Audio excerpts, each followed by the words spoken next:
was born and raised in Brooklyn, New York. She's a first-generation college student, attending college on a full academic scholarship. You may recognize her from her appearances on the popular reality VH1 TV show Love and Hip Hop New York and Atlanta. However, Infinity is beyond what television highlights. She is also an entrepreneur, certified eyelash tech, owner of Beyond Infinity online boutique, and YouTuber. Just 19, growing up in the foster care system, Infinity believes it played a huge role in being the goal-driven girl she is today. How you doing this morning?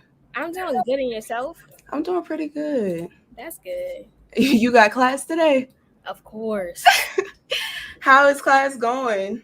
It's been going good. The virtual thing is sometimes not the easiest, but other than that, it's been going good. That's good. That is good. So, with that being said, going through adversity and becoming the young, confident girl you are today, let's take it back a little. So, Okay. tell me a little about your background. What was your childhood like growing up? So, I grew up in Brooklyn. I grew up in Brownsville, to be more specific. I've been in and out the foster care system countless amount of times. Really don't remember an exact number, but I've went from living with my biological mom to living with strangers to even living with family. And that's been difficult. That's been definitely a lot. It definitely has been a journey, and it definitely has a toll. It can take a toll on you if you're not like mentally strong enough to handle and deal with that. But I will say I'm thankful for the relationship me and my mom have today.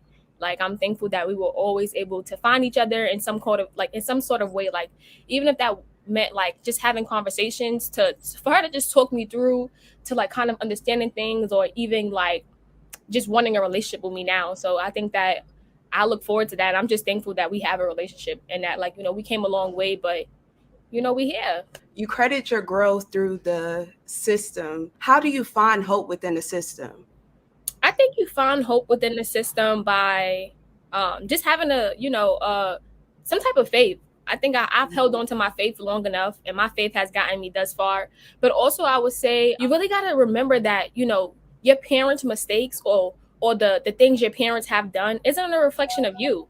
You still have the chance to create your own narrative. You still have the opportunity to show people how amazing you are, outside of what you've been through and outside of what your parents have done to put you where you are. Absolutely. What do you think are some of the negative effects foster care system have on you emotionally, like the intellectual and the psychological development for teenagers? Okay, I would say that foster care has definitely. So let me remember personally what it has done to me. I know that it's kind of hard, right? Because it's not the easiest to adapt to. When you go from house to house to house, you start to think, wow, there's no stability in my life. Am I loved? Am I valued? Am I worthy of love? There's no structure, and I think that we're human, and I'm pretty sure you could relate. Like, we all want to feel a part. We all want to feel that we have somebody. And when we don't have that, that's kind of hard to fathom, because you create all of these assumptions in your head. You start creating these narratives that might not be true, but it mentally takes a toll on you, and you start to question your identity. Am I worthy of love?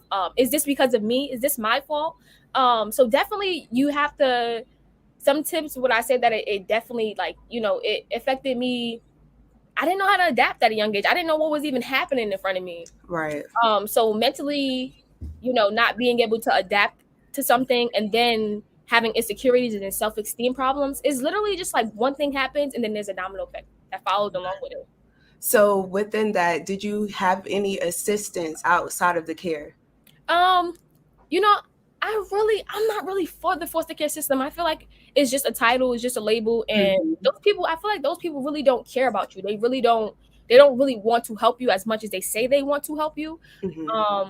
I found my guidance and my mentors and those who I was surrounded by.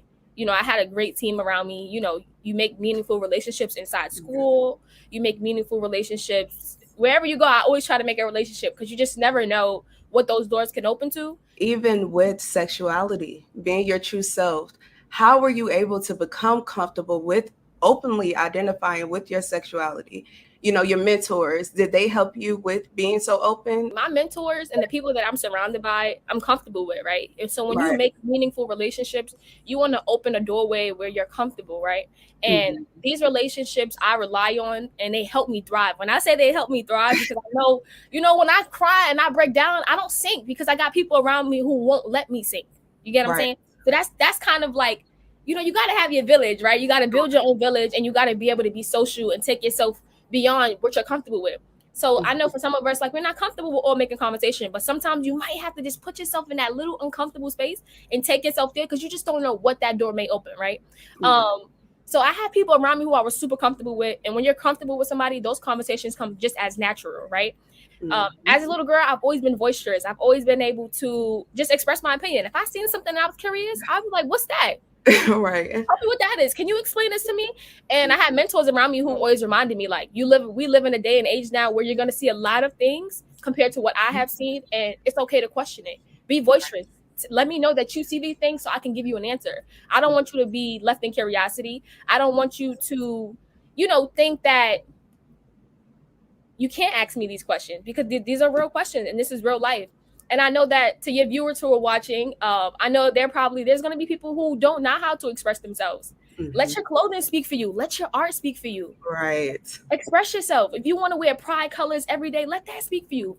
People are going to eventually, want to understand, like, hey, why is that happening? Let that speak for you. Let that be a great example of who you are and your identity and what you want to, identify yourself as. But with time, allow your art, allow your craft, use your relationships.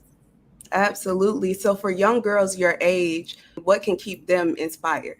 I think I have I have my head on my shoulders the right way. And something that really has kept me inspired was like doing little affirmations. Like, I do affirmations so often that I have to literally remind myself, like, literally every day, like, you're worthy, you're enough, you're amazing, you're going places, you're great. And I manifest a lot of things in my life. If there's something that it is that I want, I'm manifesting it, I'm claiming it, I'm owning it, and I'm speaking it into existence. But to circle back to your question, what has really kept me inspired? I think my family. And you know why I say my family? Because I feel like they've been through a lot where they limited themselves to what they only were going through. And I seen how it took a toll on them. I seen how they're not as bold enough to go beyond, what they've been through. They kind of, they understand that they've been through something, and that's exactly just the category that they're in, right? But they haven't put themselves out there to go further than that. And I think that, watching my family kind of, go through what we all went through, we all have a story to tell. It has just made me, I felt like I was the one. Like, I have to break this generational curse. I have to do what's best for us. I have to be the change here. I have to stop all of this now. It's up to me. Speaking of change and going beyond, you're also a first generation college student, and you're on a full academic scholarship. Let's just clap for that. Let's clap for that. Education is so important to me. You're also a certified eyelash tech. You have your own line, and you're a YouTuber. Like, you do so much.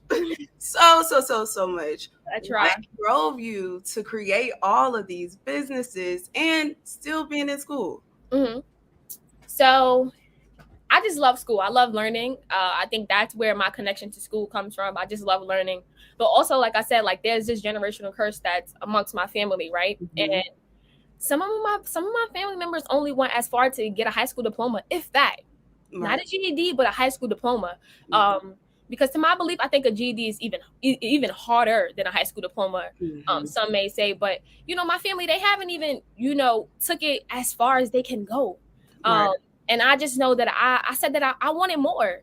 You stopped at your high school diploma, I'm on my way to my associates, I'm on my way to my bachelor's, and I'm gonna get that master's. Like, I just want so much more, because I want to show them, like, listen, I've been through what y'all been through, and I'm living proof that you can go just beyond that and then some more. Like, you can go as far as it is that you want to go, despite going what you've been through. And school ain't the easiest, but I'm doing it. And I started to give myself grace sometimes. You slip up, and you want to start giving yourself grace and actually reminding yourself that it's okay, you slipped up, but next quarter I'm coming for you. Right. Like, the next time.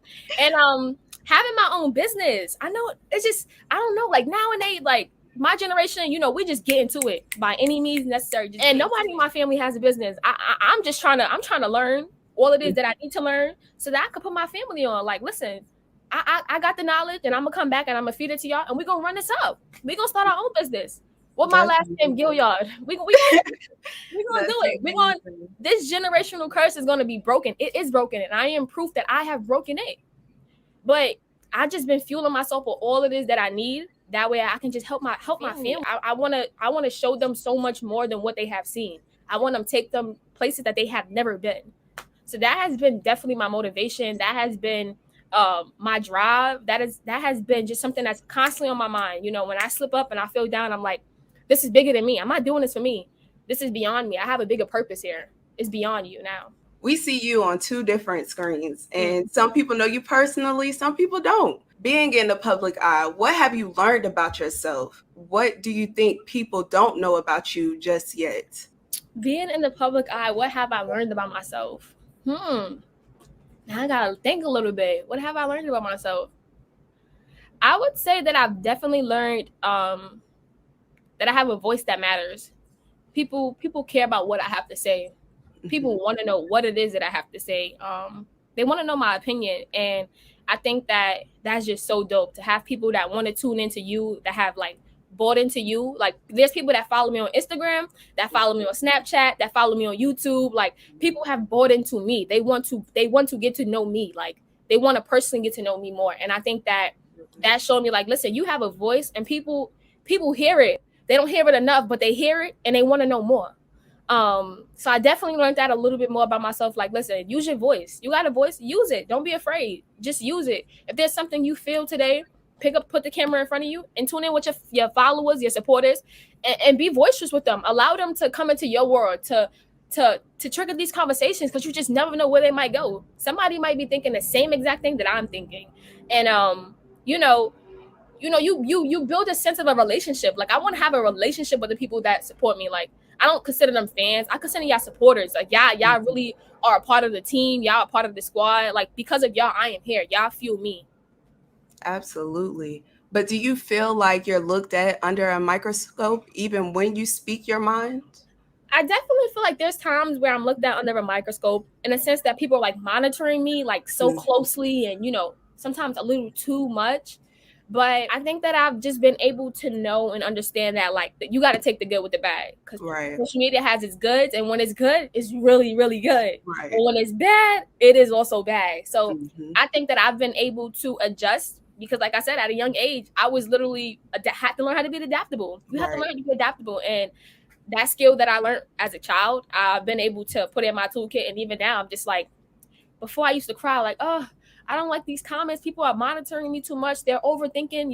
If I don't smile the right way, it's like, oh, something's wrong with her. She's going through something. I'm just like, maybe that picture just came up too fast. Maybe the pictures got thrown in front of me too fast, So sometimes I do feel like I'm looked at under a microscope a little too much, but I definitely just learned to adapt, to be able to understand that these people don't mean nothing. Some people, they don't even know. So that's just how I look at it. Do you feel like now it's easier for you to find friends, or it's easier to find people to connect to? I think it's kind of hard because not that I have trust issues, but that I don't have trust issues. I will say my discernment has allowed me to really, keen in on who has the right intentions. Right now, I'm learning about my discernment. I'm tapping into my spiritual me, my inner me, right, and listening to my gut. If your gut tells you something, don't question it. And you have to really be in tune with yourself. You have to be really, to learn more about you, to be able to recognize those gut feelings. And when something doesn't feel right, or when something looks off. If something looks off, it's off. Don't keep double looking. No, baby, it's off. And sometimes, a lot of times I look at myself and I'm like, this person might not be no good for me. But sometimes you want relationships to work. And then I feel like I just learned that you got to just accept it for what it is. And, just pretty much move on. But I definitely feel like I have trust issues to a certain extent.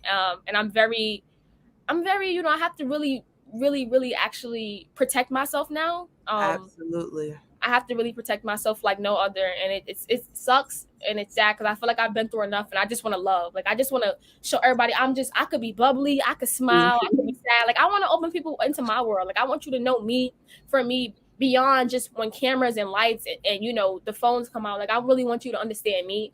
And I think that on my YouTube platform, I'm able to just be me because there's nobody around me critiquing me. Absolutely. Um, Absolutely. so I definitely would say that, like, you know, I have to really monitor like my relationships. Like I really want to be able to be, you know, have so many people around me, but you really have to start protecting, you know, your energy, those you allow around you to hurt you, because you're gonna get hurt. You are such a young, promising girl, and my platform is all about Black girls and Black women. How do you protect yourself in this crazy world? I want to know. What safety measures do you take? I'm so spiritual, and I haven't really showed people my spiritual side, right? Mm-hmm. So when I say my discernment is the ability to judge well, right? Mm-hmm. And I think God has gifted me with when I say my discernment is so strong, I believe that it is so strong. Mm-hmm. If something ain't right, it ain't right. I'm just so literally, I've been on my healing journey and just bettering myself, and I just feel like I'm just so more into myself, and I'm just starting to learn. I allow my body to speak for me. If I walk into a room and the energy doesn't, if I can't like, hey y'all, you know, and show who I am, I close in, and when my body closes in, I listen to it. Listen, something about this, it wasn't right. Mm-hmm. Maybe the approach wasn't right. Maybe something in this room wasn't right. So you have to, you know, really listen to your body, listen to the things that, you know, that you have. But other than that, you know, I go to work, I have a job, I'm a teenager, I'm a YouTuber, like life still goes on and stuff like that. College student. So, you know, there's nights and, you know, when you're walking outside and you feel a little bit, you know, uncomfortable. I make sure that I share my location with the people around me, because it's important for them to know, like, okay, she's here. She told me she was going to be there, you know. So if I told you like, oh, hey, I'm going to be here for a certain amount of time, and I get to that space and, you know, you see that, oh, all of a sudden I might answer my phone, or I'm exceeding that limit that I told you, you should start to question that. But I'm really like transparent with everybody around me, like my family, my grandmother, like everybody has my location, my brothers. I check in with them off. They're like, I call you almost every day. If I don't call you that day, then, you know, they might text me, hey, you okay? Yeah, I'm fine. I'm just not feeling good today. But, you know, definitely my discernment and being able to share my location and stuff like that. That's a powerful tool, sharing your location, because some people don't think they should. When really we need that. We need to know. When you share your location, like I heard that like sometimes when your phone go off, they're able to pin your last location, right? So you really want to, that might just be it. You get what I'm saying? That might help a lot of things. Well, my generation, we got our phones in our hands all the time. We can't go to school without our phone. So bring that phone, share your location, even if it means sharing it with just a friend. Like if you're not comfortable with sharing it with family, share it with a friend. You know, because that friend, I'm pretty sure, is probably like your best friend, somebody who you trust, and you know, if anything happens, that person is going to make sure they do what needs to be done to figure out your whereabouts. Just listening to you talk, listening to your goals and your dreams, I'm just like, I just hope you still experience being a teenager, you know? I will say that I felt like I surpassed my age at a young age. And sometimes it sucks because it's like, I wasn't ready to grow up. I didn't know what was happening, you know, until now that I'm older and I'm like, oh, I just grew up at a young age, and I'm able to understand that the things I've been through, you know, I just got to grow up at a young age. And I say sometimes it sucks for me because I feel like little old me, like little Infinity, who was 10 years old, 12 years old, like she still wishes she was able to do things with her mom. She wishes she was able to, you know, enjoy being a kid, playing with dolls, and actually not having these tough and rough emotional conversations. And I'm so sensitive now. Like if anybody tell me anything, I just cry within it. Like I cry. I swear I cry. And I just know that it's been hard because sometimes I'm just like, dang, I wonder why, you know, I'm sitting with my nieces and I'm enjoying playing with the dolls more than they enjoy playing with the dolls. And I'm like, because you grew up at a young age, you didn't get a chance to really let your imagination wander. You didn't get a chance to experience what they have experienced. So when I'm with my nieces, I'm trying to make sure, like, no, play as much as you can, play, overly play. When mommy say stop playing, but you want to play as much as you can, right? Right. So I definitely feel like I grew up at a young age, and it's sometimes hard, right? And I say it's sometimes hard because I'm having conversations with people who are mentally, they're physically 19 as I am, but they're not mentally 19. There's sometimes a disconnect when I'm having, you know, communication with like my peers, and I'm just like, you just don't get it. You know, I'm just like, you just don't get it. And, you know, experience is a teacher, right? So I remind myself that they haven't experienced what I experienced, right? Right. sometimes, which may be a reason why they lack that, that ability to have these intense conversations. Because I like to have meaningful conversations. I like to talk about credit scores. Let's talk about how your credit score went up. Let me teach you how my credit score went up. Sometimes, their heads might not be there yet because they haven't learned about credit. They haven't been exposed to that. But little old me been learning about credit since she was in middle school. Since Mhm. so I was exposed to it at a young age, got to high school, was able to get my first credit card. I was excited. As soon as I turned 18, I got my first credit card. But, those conversations are real conversations that we should have. But sometimes the people around me aren't ready to be grown. And I understand that. I didn't want to be grown, but I had to be. Right. So You were talking about playing with dolls and you didn't know why it got you so emotionally riled up. That's called play therapy. It's important to still do those childhood things because it helps you, it heals you. It really heals you. So, like you said, have as much fun as you want, even though you're older, it don't matter. It's a right. healing, it's a healing feeling, and you can still have those conversations no matter the age. And I'm glad that you talked about building that bond with your mother. I'm thankful for my mom. Like I felt like I used to give her so much like heat. Like I don't understand. I don't understand. I don't understand. Like I don't understand why this happened. I don't understand what did I do or what's going on. Like I didn't understand a lot of things, and I feel like because I'm older, I'm able to give her grace to understand that like this was nothing about me, but everything to do with her. And she had to take her own healing journey, and you have to allow her to heal on her own and to expose her story when she's ready to share that at her own terms with herself. Because there's a conversation she needs to have with herself. And I think that one is kind of like acknowledging, what her life has been, and, the wrongdoings, the good and the bad. But also following up with like a conversation to her kids.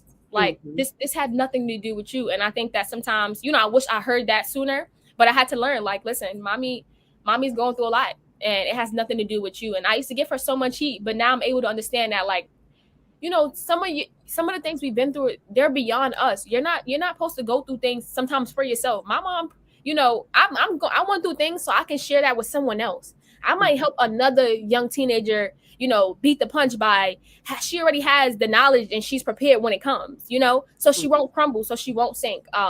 And that's how I see it. Like, I'm not going through this just for me. No, this is beyond infinity. Like my business beyond infinity. You caught that? Yeah. I caught that when you said it's beyond. It's beyond. I said, okay, I see what you're doing. So I realized, like, this is beyond infinity. Like, this is beyond me and my mom's problems. Like, and what she's been through. If she's ready to share her story, she might inspire so many people and so many, women to finally want to, right their wrongs and to really to come to, to reality and accept what they've been through and know that this was I went through this because I can help somebody. I can help somebody not go through what I went through. With you talking about all your experiences, what does forgiveness look like for you? And how did you learn to forgive? What does forgiveness look like for me? Ooh. I gotta think about that one. What does forgiveness look like for me? I think forgiveness looks like, because I forgave a lot of people, and it has been a journey. It definitely has been a journey, but I think forgiveness for me looks like space, because I've learned that I had to sometimes you just have to walk away, right? And I'm not saying walk away and close the door, but I'm saying walk away knowing that I have to remind myself, like, listen, I love my mom. I love my mom with everything in me. And if she go today, tomorrow, I don't know what I would do. I can't imagine it, right? And when we're going through things and everything we've been through, sometimes, like, before, I have to tell myself, like, I love you, and right now I don't understand this, so I have no choice but to walk away, because if I stayed, I was doing myself a disservice. Right. So forgiveness for me always looks like space, and space is sometimes healthy. It may not be what you want. I don't want space between me and my mom. I don't want space between me and my mentors. I don't want space between me and my family and my friends. I don't want space. I want you to feed off my energy. I want you to enjoy life how I am enjoying life. And space is sometimes healthy. Space is sometimes what you need, a reminder. You might miss that person and be like, you're really somebody I value, and that just that actually reminds you, like, yeah, I need to fix that. That's something I need to work on. And I knew that I wanted a relationship with my mom, because I will always think about her. Why am I always thinking about my mom? I'm always thinking about her. I'm always thinking about Ma. Like, I wish that we went to the nail salon. I wish we did little massages. I wish that we even took a walk and hold each other's hands. Like, I wish that I was able to have some type of skin to skin connection with my mom. Because we just wasn't there ever. So I learned that, like, that's what I wanted. And now that I got it, like, I'm calling my mom every day. Hi, Mom, what you doing? She texts me, good morning, old lady, every single day. Like, she does not give me a break. She wants to know what it is you're doing today. Like, me and my mom talk every day, right? And I say that space is sometimes healthy, and we need to stop seeing space as like a distance. No. Think of space as time to heal. Think of space as time to forgive. Time for you to, back away. For both of y'all to sit in your emotions, because it's okay to sit in your emotions. It's okay to, sit and actually think and feel what you feel. We have to start allowing ourselves to feel what we feel, right? It's okay to feel it. Don't feel how you feel and sink. Feel how you feel and do something about it.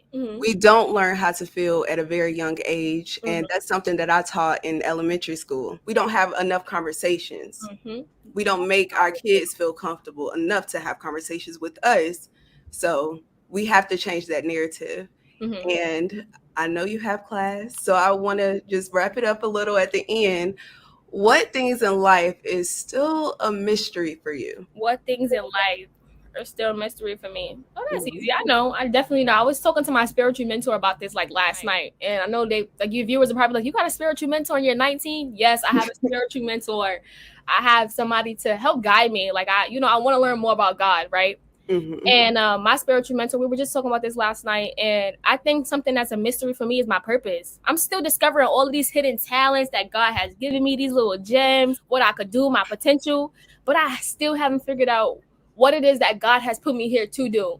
And I don't want to be doing God a disservice. I don't want to be on earth, just doing things aimlessly because it satisfies me, or because I'm gaining money off it. No, I want to live on purpose. I want to do something that is meaningful. I want to do what God has put me here to do. That way I know that I'm doing what he needs me to do. That feels good to me, to know that God has given me this talent, and guess what? You're using it for what you need to use it for. And I'm just discovering so much about myself. These hidden talents and this potential is endless. My name is Infinity for a reason. Absolutely. So what would you tell your younger self today? And we're going to end it right there. Okay, so we're going to get a little bit more emotional. Okay. I would tell my younger self that she's enough. I wish that I could hold her hand and tell her that she's enough. And she's enough because she took the time to say that she's enough. It's not easy, to give yourself credit. It's hard giving yourself credit because we're not taught to give ourselves credit. We're taught to, I feel like I was taught to take advice from others, which means people critique me and I had to listen. But sometimes it's okay to give yourself grace. It's okay to give yourself credit. Like, oh, I'm like me right now. I got on this Zoom one time. I'm like, girl, you doing it. You're doing it. Like that in itself is enough. Like, you doing it. Like, you don't need somebody else to tell you that you're doing it. And for a long time, I used to look for validation from others, right? Because of trauma. I wanted somebody to tell me, I'm proud of you. Keep doing it. Nah, sometimes you got to tell yourself that. So I wish I could tell my younger self, like, you are enough because you took the time to say that you're enough. You're content with yourself, and you know you're worthy. You know what you have to offer, and that's important, to really know that your voice is the most powerful voice to listen to. That's what I really want her to see. Like, your voice matters to yourself, and when you start doing that, you'll realize how powerful your voice is, because you're enough. That was beautiful, and I just want to say thank you. I am very proud of you. I just love everything you're doing. I was watching your YouTube channel last night. I was watching it last week. Are you talking about? I'm like, is she going to drop out? What's going on? And I just love your message, and everything you're telling your followers is just so important for them to hear and to see someone so young to do it. Okay. I just absolutely love that. Thank you for allowing me to come on and, to share more of my personality, share more about me, and to definitely have this conversation. Like, this is important. We need to have more conversations like this. And I'm pretty sure that there's other young ladies out here that look just like me, who are probably just very similar, and even more, but she hasn't tapped into herself yet. She hasn't learned that her voice is what matters. She can talk. And her talking is going to create this sense of following, this sense of, conversation. And these conversations are needed to be had. So I just want to say thank you, and I'm appreciative to be here today. I have class in a few, but we good on time. Time management skills on point. We doing but I'm thankful for all the opportunities that come across me, because you just never know what doors open. And this conversation, you just told me a few things. Like I'm learning stuff too, every day. And I think that I always walk away from conversations just knowing that as long as I learned something, that's all that matters. Absolutely. Thank you so much. Make sure you plug in all of your social media. Let them know where they can find you. So guys, if you haven't tuned in with me, my name on Instagram is Infinity Aiko. My YouTube channel is called Infinity Aiko. I post on YouTube every Tuesdays and Thursdays, so tune in Eastern time around 7 p.m. I post a bunch of content, beauty, lifestyle. I take the little cute model pictures on Instagram, but I still do my job as an influencer. I want to share and I want to help. So tune in to me. Y'all know what to do. Y'all already know what to do to tune in with me. I love y'all. Thank you guys so much for watching. I told her this already backstage. I am so proud of her. I love you guys so much. And with that being said, don't forget to check on your loved ones. Bye.